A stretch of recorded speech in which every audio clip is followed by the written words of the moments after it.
أعوذ بالله من الشيطان الرجيم بسم الله الرحمن الرحيم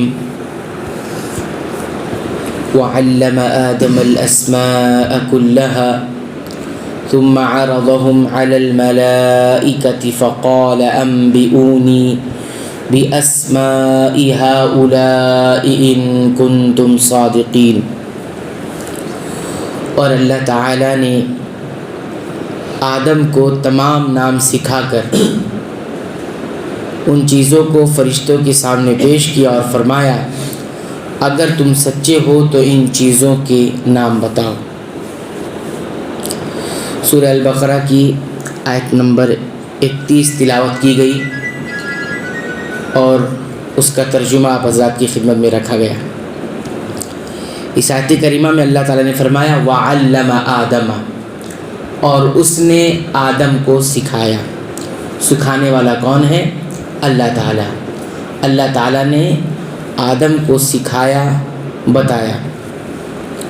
آدم کون ہے؟ ابو البشر، تمام انسانوں کے باپ، تمام انسانوں کے باپ، جس سے تمام انسان پیدا ہوئے. ابو البشر ان کو کیا کہا جاتا ہے؟ آدم کہا جاتا ہے. تو آدم علیہ السلام کو اللہ تعالیٰ نے سکھایا. کیا سکھایا؟ وَعَلَّمَ آدَمَ الْأَسْمَاء، نام سکھائے.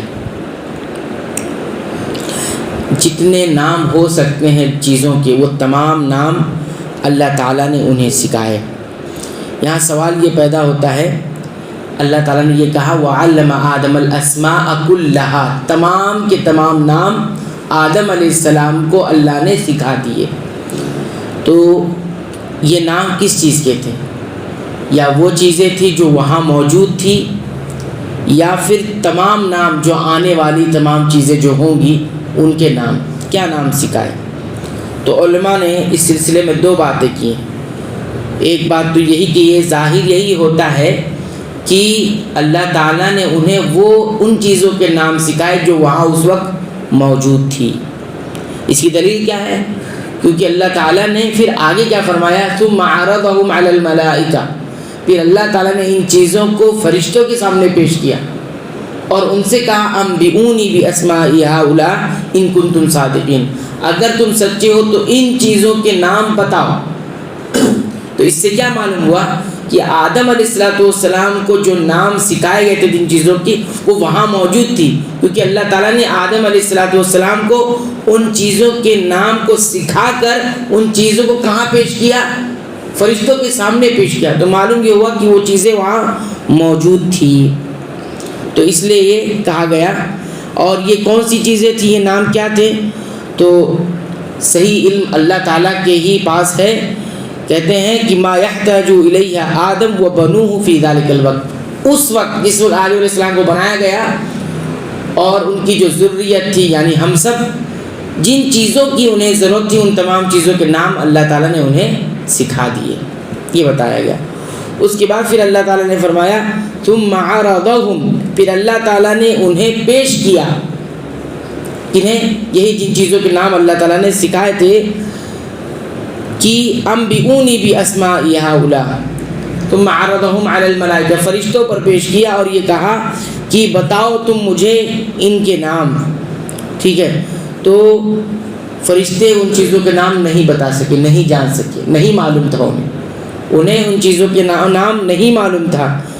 اللہ تعالیٰ نے آدم علیہ السلام سے کہا تم بتائیے ان چیزوں کے نام کو، انبئہم باسمائہم، انہیں ان چیزوں کے نام کو بتائیے. اور اللہ تعالیٰ اس سے ارادہ اللہ تعالیٰ کا یہ تھا کہ فرشتوں کو یہ بتا دیا جائے کہ انہیں ہر چیز کا علم نہیں، انہیں ہر چیز کا علم نہیں ہے، بلکہ ان سے وہ چیز بھی چھوٹ چکی ہے جو آدم کو معلوم ہے. یعنی فرشتوں یہ تم سمجھتے ہو کہ سارا علم تمہارے پاس ہے، تو یہ یاد رکھو کہ میں نے ایک ایسی مخلوق بنائی ہے کہ اسے ایسا علم دے دیا ہے جو تمہیں بھی نہیں ہے. اس لیے فرشتوں کے سامنے یہ کہہ دیا کہ بتائیے. اس کے بعد دیکھیے اللہ تعالیٰ نے فرمایا انبئونی، مجھے بتائیے. اب یہ جو حکم دیا گیا ہے فرشتوں کو کہ مجھے بتائیے ان چیزوں کے نام، فرشتوں سے کہا گیا. کیا یہ حکم کس چیز کا تھا؟ یعنی یہ حکم ایسا تھا کہ جس کو کرنا تھا، یا پھر یہ چیلنج تھا، ہے نا؟ کیونکہ حکم دیا گیا ہے، اور اللہ کا جب حکم ہوتا ہے تو اسے کرنا ہوتا ہے۔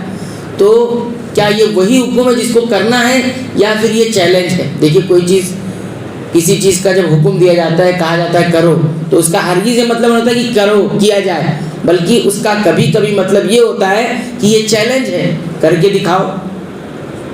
مطلب یہ نہیں ہوتا کہ کرو، مطلب یہ ہوتا ہے کہ چیلنج ہے، کر نہیں سکتے تم۔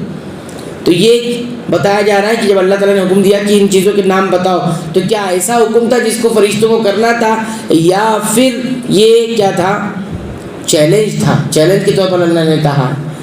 تو علماء نے جواب دیا کہ یہ چیلنج تھا۔ یہ کیا تھا؟ چیلنج تھا۔ یہ ایسا حکم نہیں تھا جس کو کیا جانا چاہیے، جیسے حکم دیا فرشتوں کو کیا؟ سجدہ کرنے کا، تو یہ چیلنج تھا؟ نہیں، یہ حکم تھا، اس کو کرنا تھا۔ اور یہ جو حکم ہے کہ نام بتاؤ، یہ کرنے کے لیے حکم نہیں تھا، بلکہ یہ چیلنج تھا کہ تم نہیں بتا سکو گے یہ جو نام ہم نے آدم کو سکھایا ہے، انسان کو سکھایا ہے، وہ تم نہیں بتا سکو گے۔ تو یہ اس کی دلیل یہ ہے کہ ان کنتم صادقین، اگر تم سچے ہو تو بتا کر دکھاؤ۔ تو یہ چیلنج کے طور پر نا، اگر تم کر سکتے ہو تو کرو، ایسا کہا جاتا ہے جیسے۔ تو یہی اسلوب یہاں اختیار کیا گیا ہے کہ تمہارے پاس اگر ان چیزوں کا علم ہے تو ان چیزوں کے نام بتا دیجئے۔ لیکن فرشتوں نے، کیونکہ فرشتوں نے اس سے پہلے کیا کہا تھا، اور آپ جانتے ہیں کہ جب اللہ تعالیٰ نے یہ کہا تھا کہ میں زمین میں ایک خلیفہ، ایک جانشین بنانے والا ہوں، ایک مخلوق بنانے والا ہوں، تو فرشتوں نے کیا جواب دیا تھا؟ کیا تو زمین میں ایسی ہستیوں کو، ایسی مخلوق کو خلیفہ بنائے گا جو وہاں جا کر فساد مچائیں، یعنی گناہ کریں گے اور ساتھ ہی ساتھ خون بہائیں گے؟ یہ فرشتوں کا جواب تھا اللہ کی اس بات پر کہ میں ایک مخلوق بنانے والا ہوں، ایک جانشین بنانے والا ہوں۔ تو اللہ تعالیٰ نے پھر ان سے یہ کہا کہ بتاؤ ان چیزوں کے نام، کیونکہ تم نے یہ کہہ رکھا ہے اس طرح کی باتیں کہ میں ایسی مخلوق بنانے والا ہوں کہ جو فساد مچائے گی اور اس کے بعد جو ہے خون بہائے گی۔ تب اللہ تعالیٰ نے ان کو جواب میں کہا انی اعلم ما لا تعلمون، جو میں جانتا ہوں وہ تم نہیں جانتے، اور تم جو نہیں جانتے وہ میں جانتا ہوں۔ تو یہاں پر آ کر یہ آیت کریمہ 31 نمبر کی آیت مکمل ہو جاتی ہے۔ پھر فرشتوں نے اس بات میں کیا جواب دیا کہ جب اللہ تعالیٰ نے ان سے کہا کہ تم ان چیزوں کے نام بتاؤ، تو فرشتوں نے کیا جواب دیا، یہ اگلی آیت کے اندر ہے، آیت نمبر 32 کے اندر ہے کہ انہوں نے کیا جواب دیا۔ انشاءاللہ اس آیت کریمہ کو ہم اگلے درس میں دیکھیں گے۔ اللہ تعالیٰ سے دعا ہے رب العالمین تو ہمیں قرآن حکیم کی پابندی سے تلاوت کی توفیق عطا فرما، اس کو سمجھ کر پڑھنے کی اور غور کرنے کی توفیق عطا فرما، ساتھ ہی ساتھ اس کے مطابق اپنے عقیدہ، ایمان اور اعمال کی اصلاح کی توفیق عطا فرما، آمین۔